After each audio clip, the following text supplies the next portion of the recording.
कैसे हैं आप सभी? आई होप अच्छे होंगे, राइट। चलिए मैं हूं चैनल पर आप सभी को स्वागत करती हूँ और आज मैं आपके लिए लेके एक्सरसाइज 8.2 का क्वेश्चन नंबर 5 जिसका आज हम 4th पार्ट सॉल्व करेंगे, राइट बच्चों। तो प्लीज ध्यान समझिएगा, साथ ही लाइक शेयर करना मत भूलिएगा। ओके, आइए स्टार्ट करते हैं।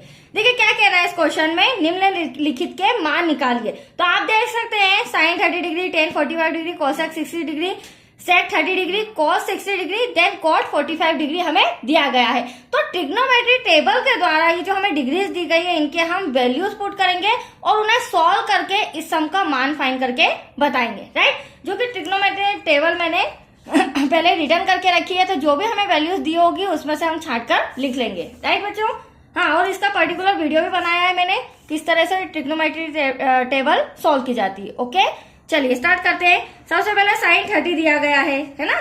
तो हम क्या करेंगे, ये रहा हमारा थीटा और ये रही हमारी डिग्री। तो साइन 30 डिग्री का मान होता है 1/2। तो यहाँ पर क्या आ जाएगा बच्चों, 1/2 प्लस का साइन ऐसा का ऐसा। टेन 45 डिग्री की अगर बात करें तो ये रहा हमारा टेन थीटा और ये रहा 45 डिग्री, ठीक है। टेन 45 डिग्री का मान होता है 1। यहाँ लिख देंगे हम 1 माइनस कोसेक 60 डिग्री। ये रहा हमारा कोसेक और ये रहा हमारा 60 डिग्री। तो कोसेक 60 डिग्री का मान आ रहा है 2/√3। तो यहाँ हम लिख सकते हैं 2 डिवाइड में √3। आप बड़ा बट्टा लगाएंगे, क्यों? क्योंकि हमें डिवाइड में जो डिग्री दी गई है इनका भी मान रखना है। सेक 30 डिग्री, ये रहा सेक। अब 30 डिग्री की बात करें तो ये रहा हमारा 30 डिग्री। तो सेक 2/√3 हो जाएगा, राइट। साइन हमें दिया गया है प्लस का साइन cos 60 डिग्री। अब cos 60 डिग्री की बात हो रही तो ये रहा cos थीटा और ये रहा हमारा 60 डिग्री, 1/2 माइनस प्लस का साइन। नेक्स्ट कोट हमें दे रखा है कोट 45 डिग्री। तो चलिए कोट 45 डिग्री ये रहा, 45 डिग्री ये रहा, देन कोट थीटा ये रहा। तो आप देख सकते हैं इसका मान ओनली ऑन 1 आ रहा है, ठीक है, कोट 45 डिग्री। तो आप देख सकते हैं यहाँ पर भी मैंने इसका मान रख दिया। अब आप ध्यान से देखिएगा, इन दोनों के डिवाइड में तो है बट यहाँ पर 1 के अपॉन में कुछ नहीं, तो हम 1 से 1 ले लेते हैं। यहाँ पर भी 1 से क्या ले लेंगे, 1। अब ये 3 पद आ गए, मतलब कि 3 टर्म आ गई है, तो ऐसी कंडीशन में एलसीएम लिया जाता है, राइट। एलसीएम लेने से क्या होगा, देखो 2 1 2 और √3 का भी इसमें करेंगे तो 2√3। तो यहाँ पर क्या आ जाएगा हमारा एलसीएम, जिसे मैं लिख सकती हूँ 2√3। हाँ, और जो भी हम एलसीएम निकालते हैं बच्चों उसका मल्टीप्लाई जितने भी पद होते हैं उसमें किया जाता है। तो पहले आप रफ कार्य में देख लीजिए, आपको काफी इजी रहेगा। 1/2 मल्टीप्लाई बाय 2√3। तो आप देख सकते हैं 2 से 2 कैंसिल, √3 का 1 में करेंगे तो एटलीस्ट यहाँ पे आ जाएगा √3। प्लस का साइन 1 में 1 का मल्टीप्लाई करेंगे, मतलब 1/1 जिसमें हम 2√3 का करेंगे, क्योंकि आप देख सकते हैं इसका एलसीएम हमारा आया 2√3। तो यहाँ पर 1 में करेंगे तो एटलीस्ट 2√3 ही आएगा।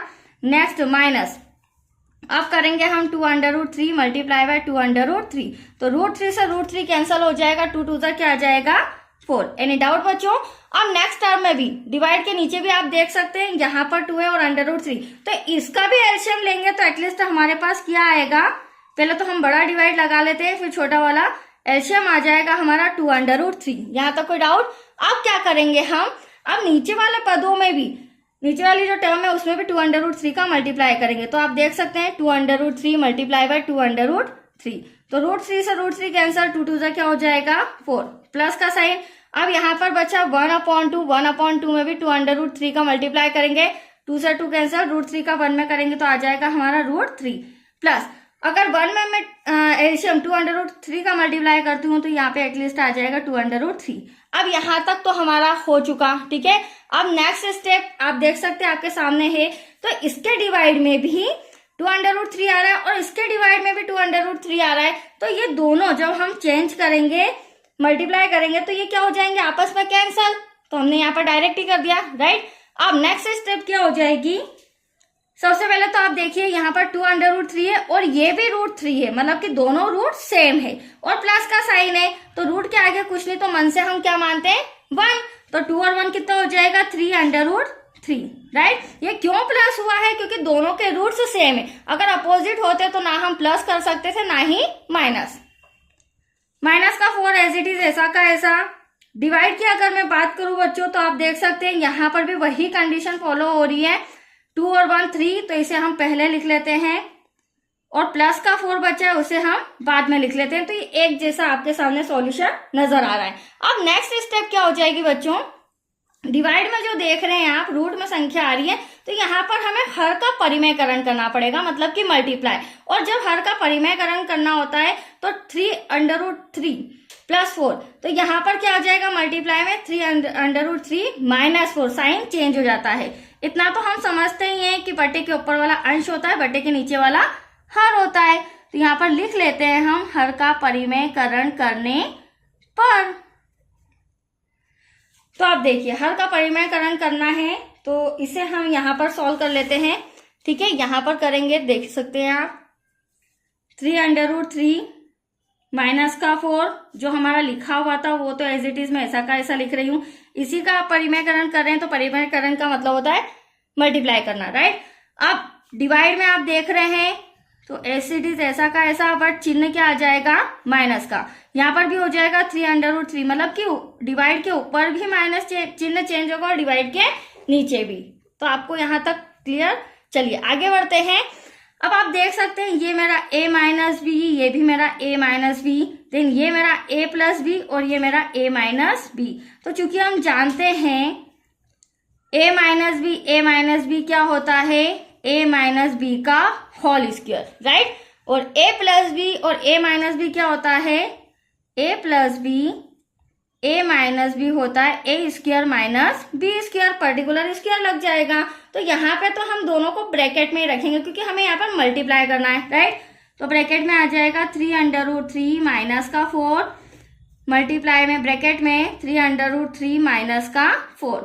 डिवाइड में आप समझिएगा, अब यहाँ पर 3√3 तो इसे मैं किस रूप में लिख सकती हूँ, होल स्क्वायर। तो 3√3 का होल स्क्वायर, साइन आ जाएगा हमारा माइनस का और 4 का स्क्वायर, राइट बच्चों। चलिए नेक्स्ट स्टेप अब क्या हो जाएगी, हमें यहाँ मल्टीप्लाई करना है। पहले तो 3√3 का इस पूरे ब्रैकेट में, देन -4 का इस पूरे ब्रैकेट में। तो रफ में देख सकते हैं 3√3 मल्टीप्लाई बाय 3√3, 3 3 जा 9 हो जाएगा। √3 का √3 में करेंगे तो सिंपल 3, चूंकि मल्टीप्लाई है तो गुणा का साइन लग जाएगा। और 3 9 जा कितना होता है, या 9 3 जा कितना होता है 27। तो इसको सॉल्व करने पर हमारा आंसर आ रहा है यहाँ पर 27, राइट।